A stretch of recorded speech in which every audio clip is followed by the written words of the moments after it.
Hey everybody, welcome back to Dell's DIY. Today, we're going to redesign an extremely poorly designed trash bin pull-out inside a cabinet. If you don't currently have a pull-out bin for your trash, this is the perfect project for you because any cabinet can be converted into a pull-out, and you can do exactly what I'm doing in this video to do it for yourself. As you can see, these bins are put in through the top and they rest on the lip of the can. And over time, they completely fall apart because all the weight from the garbage is pulling on the can. So this new design is going to be a pull-out drawer where the cans sit on the bottom as they should, and install some new drawer slides. They're going to pull out an extra 2 inches to give us a little extra room to remove the cans without hitting the cabinet hardware. Why don't we just jump right into it?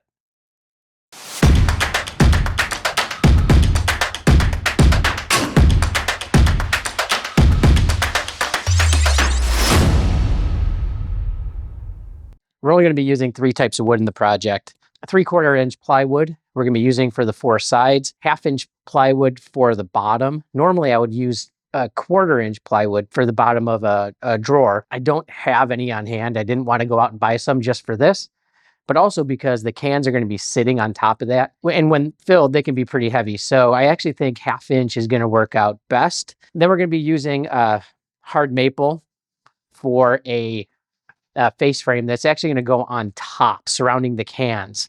And that'll make more sense once we get into it. So let's get into it. We're going to start by cutting the 3/4 inch plywood to rough dimensions and then cut them down to size on the miter saw. I started the table saw to rip down the 3/4 inch plywood to just a touch over 12 inches, which is going to be the height of the drawer. And once I cut enough to complete the drawer, I moved the fence over, clean up the factory edge on the plywood, and now we're ready to rock and roll.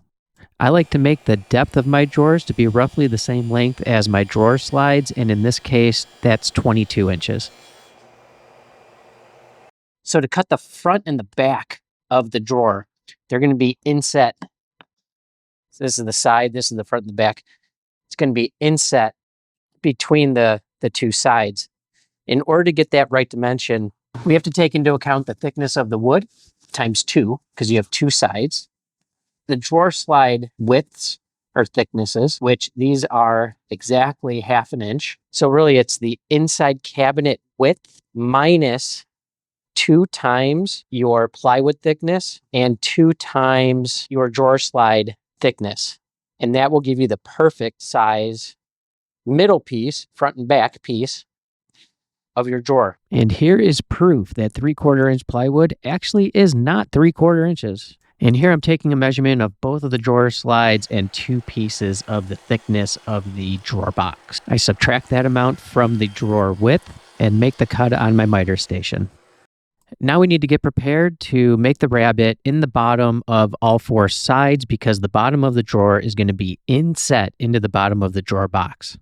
To do this, I set my router table up with a rabbeting bit so the height is exactly the thickness of the bottom material, which in my case is 1/2 inch plywood. And then I use a ruler and make sure the fence is exactly in line with the bearing. And here's my test piece. The right side is a total disaster, and I just used the rabbeting bit. The left side, I scored the plywood at the table saw before running the rabbeting bit through. I chose the non-disaster option and set the depth of the table saw blade to 3/8 of an inch using these setup blocks. The fence was set so the kerf cut the exact thickness of the bottom piece of plywood, and I ran each of the pieces through. I set the router up with a bearing that will be removing a 1/4 inch of material at a time. 3/8 was a little too much. I haven't done a test cut since this. I haven't done it on the new material or the actual project material. I think we'll be fine. So I'll be doing 2 passes, one with this bearing on each piece, and then I'll switch over to the bearing that's going to take it down to the final 3/8 of an inch depth. It's important to take your time, push the wood through nice and slow, And use a push block so that you have constant pressure against the fence. Before going forward, I want to make sure that I had the correct depth set for the bottom material, and it's perfect. Once I ran all of the sides through with the larger bearing, I swapped it out for the smaller bearing, which will get me to my final 3/8 of an inch depth.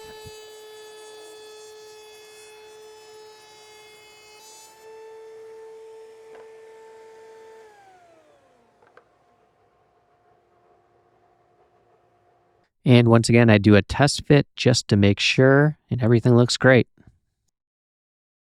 I love using pocket holes for drawer construction, and this project is no different. I'm adding pocket holes just to the front piece and the back piece of the drawer, which is how the drawer sides are going to be held together. And you'll never see these pocket holes because they are actually on the outside of the box and they're going to be covered up by the cabinet door front. I mock up the drawer and I do a rough measurement from inside of the two rabbets so I can get the dimension for my bottom. And before starting with the assembly, I actually do a very light sanding just because it's so hard to sand when everything is put together. I'm using wood glue as well as pocket hole screws because it just makes for an extremely strong bond. Using some pocket hole clamps, I clamp together the two adjoining pieces and then screw in the pocket hole screws. I work my way around the box doing the exact same thing, applying glue, fastening screws, applying glue, fastening screws, and occasionally checking for square.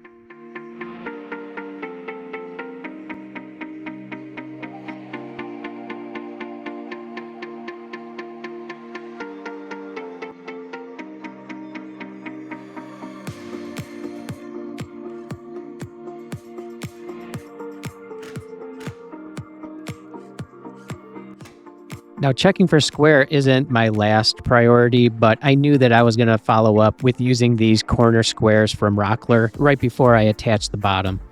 I spread a healthy bead of wood glue all around the inside of the rabbet and then lay the bottom of the drawer in its place, like so.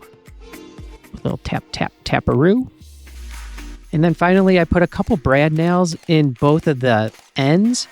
And then I use some 1.5-inch trim screws to lock everything in place. All right, I gave the glue a chance to set.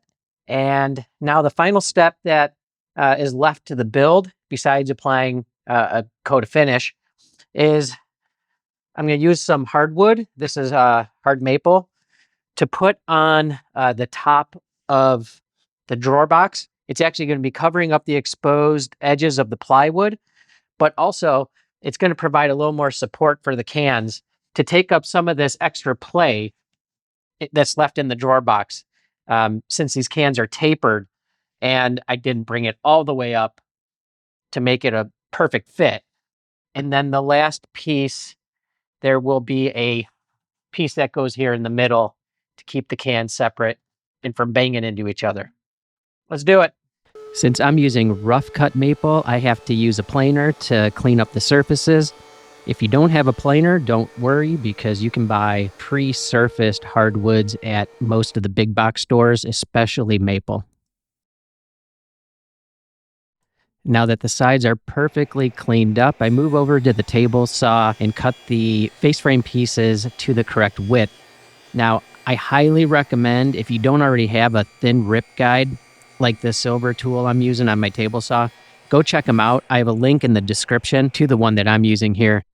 I wouldn't call this a thin rip, but since the next run through, it was going to be a really tight fit against the fence and the blade, and I just wanted to keep my hands away.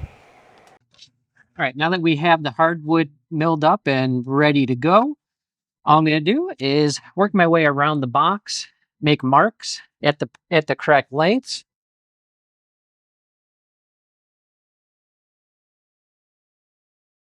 We'll take these over to the miter saw, make the cut, and be right back.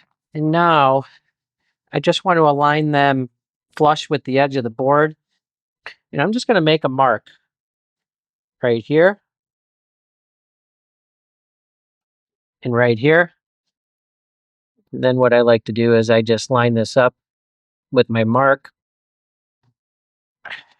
make a mark here, and should fit perfect.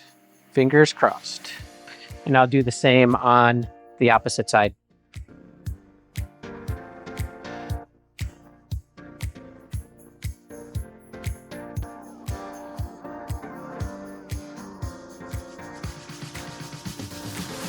I've switched over to using my pocket hole jig workstation.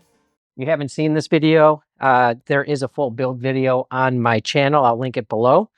And the reason why I'm doing that is I have this already set up for a micro, or the smaller pocket hole. The reason why is because this is a pretty thin face frame. I wouldn't normally use a micro pocket hole on a face frame, but normally face frames are at least like 1.5 inches-ish. So this is just going to make it a little bit smaller, and hopefully I won't crack the wood.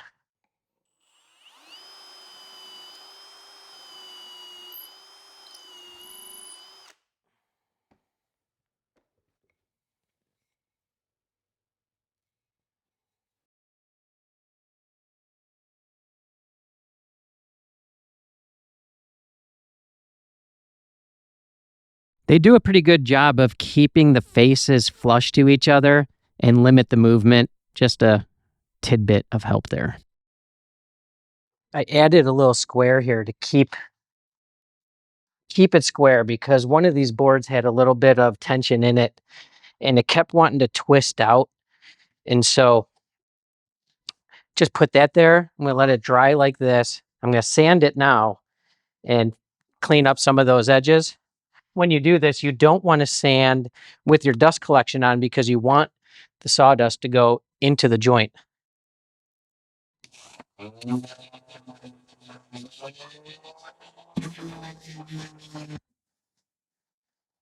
So it didn't end up perfectly square, unfortunately, but that's fine, because normally I try to oversize the face frames just a touch, and then I just sand it flush or plane it flush once it's attached. It makes alignment and assembly a lot easier. This time I didn't leave as much overhang as I probably should have, but it'll work. I'll try and square it up as I put this middle assembly piece in. So next step, we want to make sure we have a center divider to hold everything in place. Now you can see it's pretty tight. I got a little wiggle room here. Turn it this way for you. The goal here is to cut a piece that will divide this out. Oh, well, I may not have to rip that down at all. It's going to fit perfect, I think. Cool. I fasten the center section the same way as I fasten the rest of the face frame pieces together. I find the center of the drawer, middle divider, and line the two marks up. Fasten it together with pocket hole screws and glue.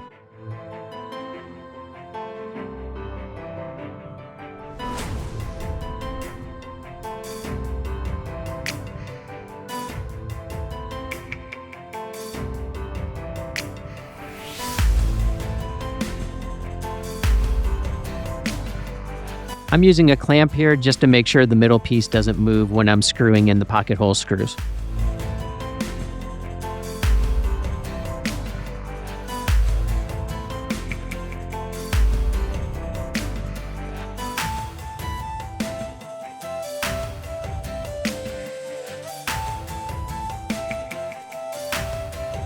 Once I'm done with that, I turn it over and do a quick sanding on the joint, again, just to force some of that sawdust into the joint and close it up.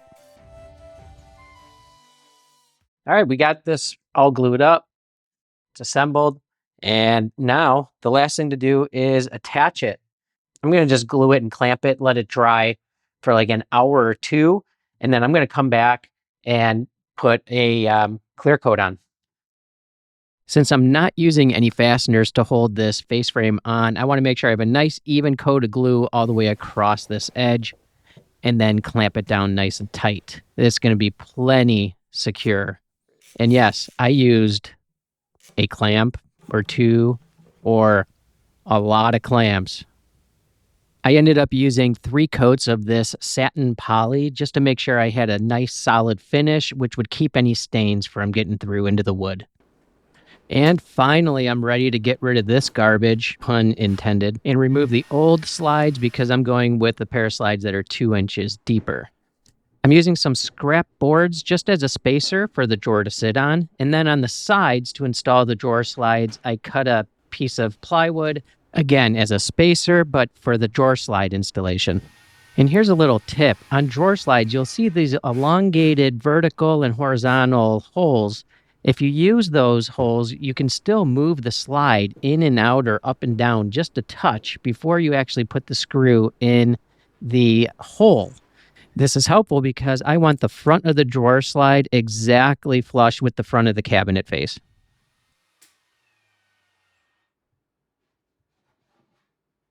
And now I can move the spacer to the other side of the cabinet and install the other drawer slide. Now I can place the drawer box in with the spacers on the bottom of the cabinet still there, pull out the arm of the slide using a piece of wood, put it to the front of the drawer again so it's flush with the front of the drawer. And I can screw the screws in the actual holes because I know I don't need to move them left or right or up or down. I pull the drawer out little by little, keep adding screws until I get to the very back, which is when I'm going to have to release the drawer from the drawer slide and put in that final screw because it's hidden behind metal.